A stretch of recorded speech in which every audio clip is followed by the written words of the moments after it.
नमस्कार मित्रों। आज देखिए आप लोग काफ़ी समय से इंक्वायरी कर रहे थे कि आम के पौधे को कैसे मिट्टी में लगाना चाहिए। तो मैं आज आपको आम के पौधे की मिट्टी के विषय में बताऊंगा और कितना गमला लेना चाहिए, कौन-कौन सी मिट्टी लेनी चाहिए, जिससे कि हमारा आम का पौधा अच्छी तरीके से चले। यहाँ देखिए 2 तरह की मिट्टी ली गई है और एक सिंगल खाद ली गई है और यहाँ पर ये 14 इंची का मिट्टी का गमला लिया गया है और आम का पौधा देख लीजिए क्यूजाई मैंगो है और कितना मोटा तना है। देखिए कितना मोटा तना और कितना बड़ा पौधा है और इसमें बौर भी देखिए लगभग बौर भी चालू हो गई है। और ये अभी कुछ दिन पहले एक नर्सरी से आया था, उस नर्सरी का नाम था माँ अन्नपूर्णा नर्सरी। उस नर्सरी से पौधा आया था और सर्दी में देखिए पौधा मंगाने का रिजल्ट आप देख लीजिए, बिल्कुल एक भी पत्ती नहीं खराब हुई पौधे की, सारा पौधा बिल्कुल ठीक है। और अब हम इस पौधे को सर्दी के मौसम में लगाने जा रहे हैं और इसी तरह से अगर आप मिट्टी बनाएंगे तो आपके आम के पौधे, गारंटी है मैं लेता हूं कि आपके आम के पौधे खराब नहीं होंगे। उसका तरीका क्या है मिट्टी बनाने का, वो मैं बताऊंगा। यहाँ पर मैंने ली है 50% ये नॉर्मल मिट्टी। ये देखिए जो 50% खेत की मिट्टी है, आप चाहें तो किसी बाग की मिट्टी अगर लाकर लगाएंगे ना तो उसका रिजल्ट बहुत अच्छा आएगा। ये मिट्टी जो देख रहे हैं ये बाग की मिट्टी है और यहाँ पर जो ये मिट्टी देख रहे हैं ये मिट्टी है बालू मिट्टी। देख लीजिए अंतर, देख लीजिए दोनों मिट्टी में, ये बालू मिट्टी है। अगर आपको बालू मिट्टी नहीं मिल रही है तो आप किसी नर्सरी में जाएंगे तो वहां से बालू मिट्टी आसानी से मिल जाएगी। नहीं तो समरसेबल वाली जो टंकी ऊपर छत पर रखी होती है उस टंकी पर भी आप सफाई करेंगे तो ये मिट्टी निकलती है। तो ये मिट्टी अगर आपके घर में टंकी में सफाई करते समय निकलती है तो इस मिट्टी को आप संभाल के रखिएगा।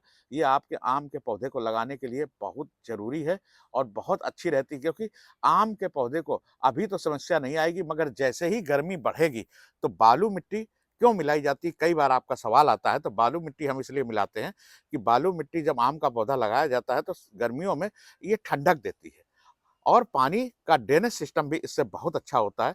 तो इस तरह इसलिए मैं आम के पौधे में बालू मिट्टी का कितना प्रयोग करता हूँ वो भी देख लीजिए। तो यहाँ पर देखिए ये जो खाद मिला रहे हैं ये है मेरी मिक्स फर्टिलाइजर। ये आधा किलो की मात्रा मिलाई गई है पूरी मिट्टी में। इसमें 14 तरह की खादें मिलाई गई हैं जो 3 साल की कड़ी मेहनत के बाद तैयार की गई है।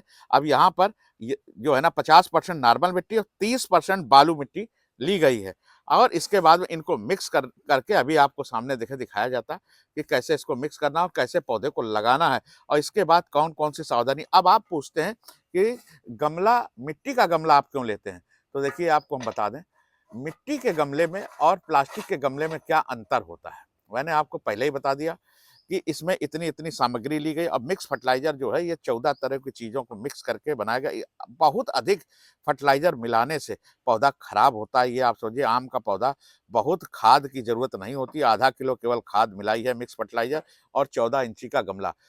प्लास्टिक के गमले में जब आप आम के पौधे को लगाते हैं तो प्लास्टिक के गमले में होता क्या है कि प्लास्टिक का गमला जब भी आप पानी देते हैं तो जो ये रूट बॉल है, हमारी ये रूट बॉल है, इस रूट बॉल को ये मान लीजिए कि 8 इंची की है, 10 इंची की है और ये पौधा बड़ा है तो इसलिए मैंने इसको 14 इंची का गमला दिया है, क्योंकि इसकी पत्तियां बिल्कुल सही हैं।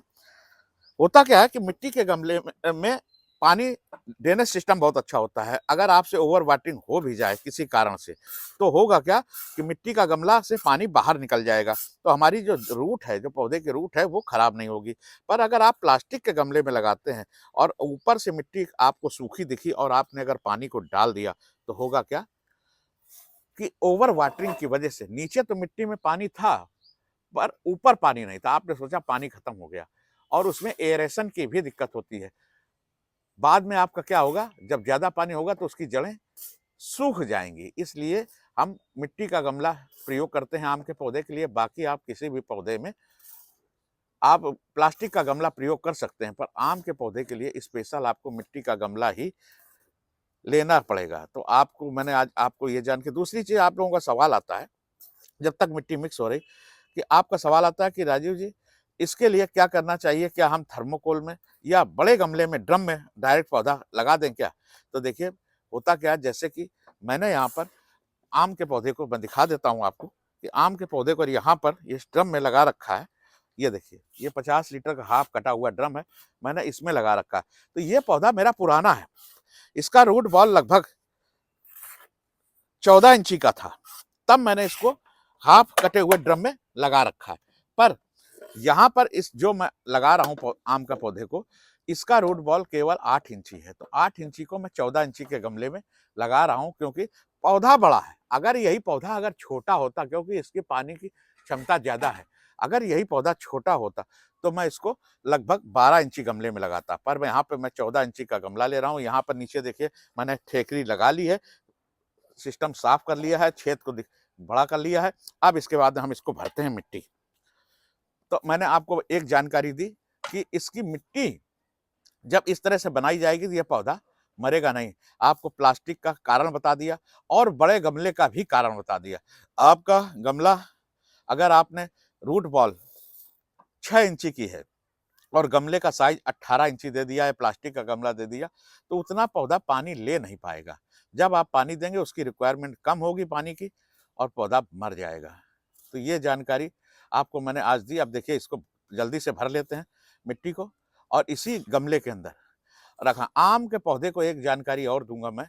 आम के पौधे को अभी आप एक तरीका तो मैंने ये बताया है, अभी किसी दूसरे वीडियो में और क्या चीजें आप अगर आपके पास मिक्स फर्टिलाइजर नहीं है तो आप मेरे से राजीव किचन गार्डनिंग मेरे व्हाट्सएप नंबर पर 8765131310 मेरा व्हाट्सएप नंबर है। इस नंबर पर आप संपर्क करके आप आम का पौधा लगाने के लिए मिक्स फर्टिलाइजर मंगा सकते हैं। और जरूरी नहीं है आम का पौधा उस मिक्स फर्टिलाइजर से लगेगा, उस फर्टिलाइजर से आप कोई भी पौधा आप लगा सकते हो, उसमें फिर आपको दूसरी कोई खाद देने की जरूरत का झंझट नहीं रहेगा। अब इसके बाद में आपने आम का पौधा लगा दिया, लगाने के बाद अब आप पूछेंगे कितने दिन बाद खाद देनी है। तो आम के पौधे को साल में केवल 3-4 बार आप खाद दे सकते हैं। तो मैं 3 महीने के बाद ही मैं खाद देता हूं दोबारा। मैं बात कर रहा हूं सॉलिड खाद की। तो सॉलिड खाद आप केवल उसको 3 महीने के बाद, जैसे आज पौधा लग गया, अब आपको 3 महीने बाद ही केवल 50 ग्राम, ये जो मिक्स फर्टिलाइजर है ये आपको केवल 50 ग्राम ही देना होगा। अब आती है बात आम के पौधे को। आम के पौधे को बहुत फल जो है ना धूप की आवश्यकता होती है। तो आपको आम के पौधे को ऐसी जगह रखना है जहां पर सुबह से शाम तक बराबर धूप लगती रहे। आम के पौधे को धूप की बहुत आवश्यकता होती है, क्योंकि ये बहुत हैवी फ्रूटिंग का पौधा होता है। हाँ बिल्कुल सीधा है। तो मैं इसको पकड़ लेता हूँ। तो आपको मैंने ये जानकारी दे दी। जल्दी से मिट्टी भर दीजिए, क्योंकि आपने आपको धूप में भी रखना है। ये जानकारी मिली कि पौधे को धूप में रखना। जैसे कि आपने देखा इन्होंने जो है ना भर दिया, भरने के बाद अब पूरा गमला भर गया। अब इसको जो है ना इतना पानी दे देना है कि ये जो है ना पानी जो है ना भरपूर हो जाए। अब इसको हमें आपको कम से कम, नहीं तो अगर आप ये वीडियो गर्मी में देख रहे हैं तो गर्मी के मौसम में अगर ये वीडियो देख रहे हैं तो आपको इसको भरने के बाद में पानी देने के बाद कम से कम 4 दिन छाया में रखना है। फिर इसके बाद में आपको धीरे धीरे धूप पे निकालना है। पर यह वीडियो मैं जनवरी के महीने में बना रहा हूँ। जनवरी के महीने में के लिए मैं इसको डायरेक्ट ही धूप में ही रखूंगा, क्योंकि इतना ज्यादा टेम्परेचर नहीं है। तो अंत तक इतनी देर आपने वीडियो देखा। अगर यह वीडियो आपको अच्छा लगा तो अंत तक वीडियो में बने रहने के लिए तहे दिल से बहुत बहुत धन्यवाद। जय हिंद, जय भारत, जय किसान।